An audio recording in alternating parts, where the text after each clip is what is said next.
Hey, it's Chris. I don't normally do these things after DC movies, but I'm doing one now because I just saw Justice League and I have all the thoughts on Justice League.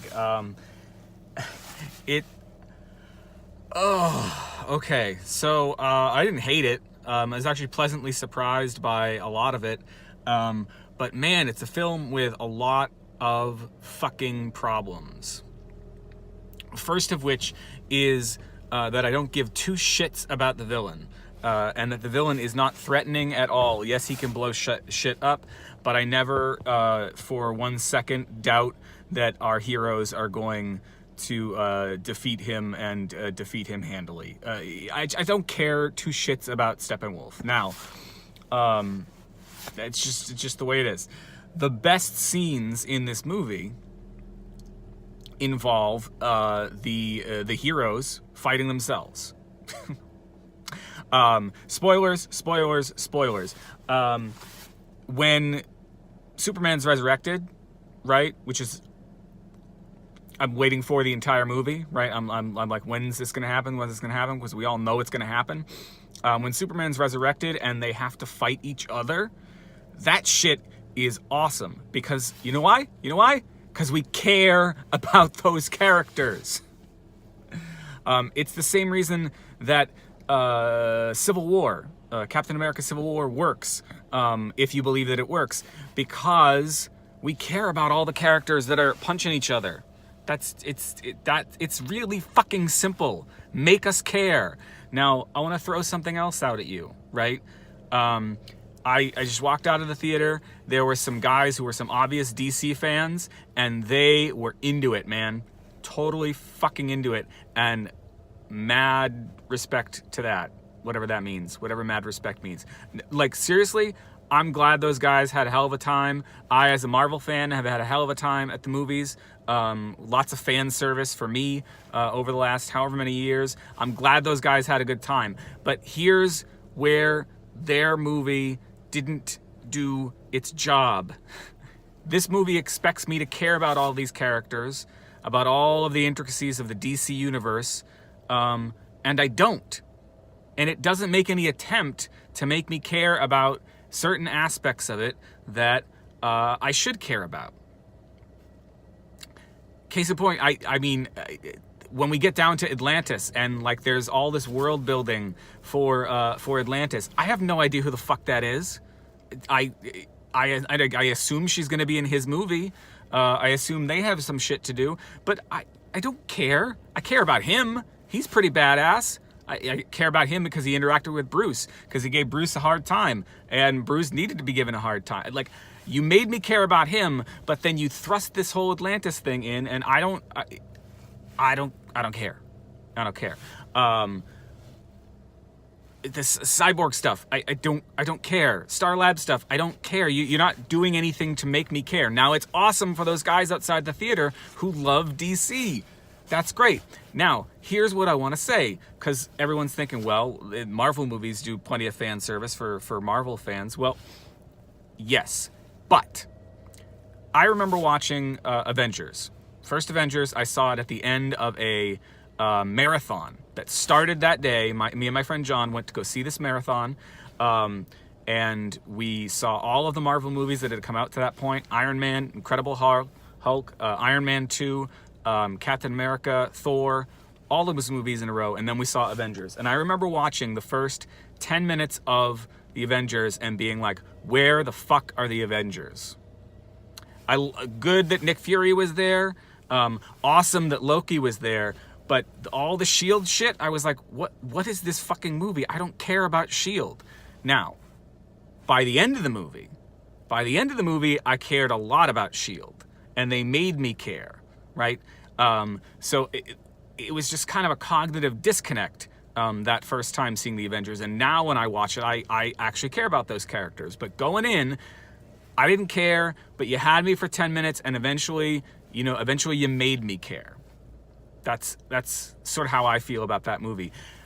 Now, going back to this movie, going back to Justice League, I think the major problem is it's out of sequence. You know, when I'm telling my students creative writing, when I'm telling them creative writing, when I'm teaching them creative writing, one of the things that we talk about is this notion of the postcard metaphor, which the program Scrivener uses, which I first learned about in Sid Field's screenplay, and that is not postcard, but index card metaphor.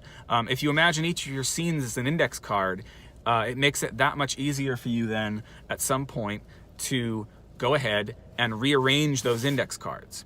And I think put them in a different order and see how the story changes. And I think that is the major problem with Justice League, because it's got awesome characters. The music's pretty good. It's got good supporting cast. It just has a shitty villain and doesn't take the time to make us care about things that we're supposed to care about. So I have no idea who the fuck this villain is, and why he's important. And then, I don't know, 20, 30 minutes in, we finally get, I forget, I think it's Diana that's relating it to Bruce as they're walking along the, path by Bruce's lake house or whatever. Diana relates to Bruce the history of these mother boxes and whatever. I'm like, why didn't I get that at the fucking beginning of the goddamn movie? Huh?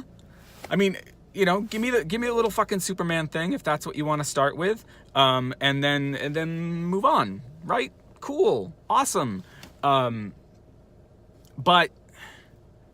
they put it in the middle, or not the middle, but they put it like half an hour in, and at this point, I'm not confused. I've seen enough of these movies to understand basically what's going on. But from a storytelling perspective, I'm like, why didn't you make me fucking understand the gist of this? The only people... Okay, so that would solve one of the problems. But then the other part of the problem is that the only people who have a real emotional connection to Steppenwolf are people who are long since dead, or Hippolyta, who's trapped on the fucking island, right? So, like, Diana wasn't around to fight all those people. The gods weren't around. The fucking Kryptonians weren't around. Well, certainly Cal wasn't around. So it would have solved one part by bringing that up front and having us understand in the way that the Thor movies do, whether you like the Thor movies or not. The first two Thor movies give us some sort of backstory to set everything up in the prologue, and then we move forward into the future. That's what they should have done here, I think. If you give me that scene at the beginning, I start to understand things. I understand it's the past, it's the prologue, and I don't care so much about the fact that there's nobody that has any emotional stake in defeating Steppenwolf except he's going to destroy the world. Destroying the world is fucking table stakes in these superhero movies, right? Unfortunately, like, who cares, right? The world is always about to be destroyed in superhero movies. You need to make us care, and I don't feel, and I think the thing is that the screenwriters and the directors and the producers, they don't give a shit about Steppenwolf either. They want to get, as evidenced by their second of their two credit scenes, they want to get to fucking Luthor again, right? And I don't blame them. Luthor's a good villain. You know, they want to get to Darkseid, at least. That's what I understand. I know nothing about Darkseid, but I get the sense that that's what they're building towards. I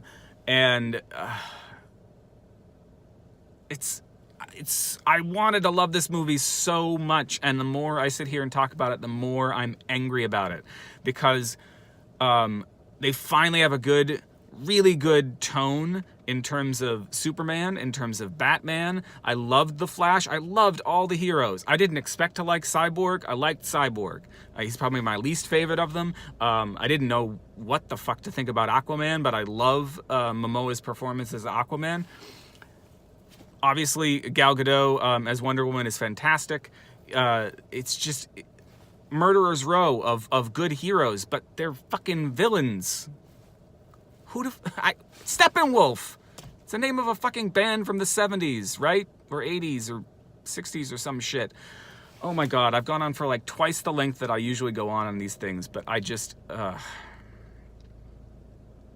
obviously I'll buy it, I'll watch it again. I liked I've liked all of the DC movies to one extent or another so far. All of them in this sequence they've put together, and I think this one had a lot of opportunity that was missed, and so I had to vent about it. So anyway, that's all for now. I'm gonna post this when I get home, and maybe I'll put it on my the video and the podcast. It's gonna do the same thing I did with the last one, which was about Thor Ragnarok, which was way better.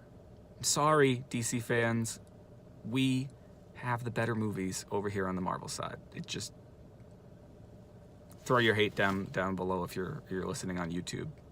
I can take it.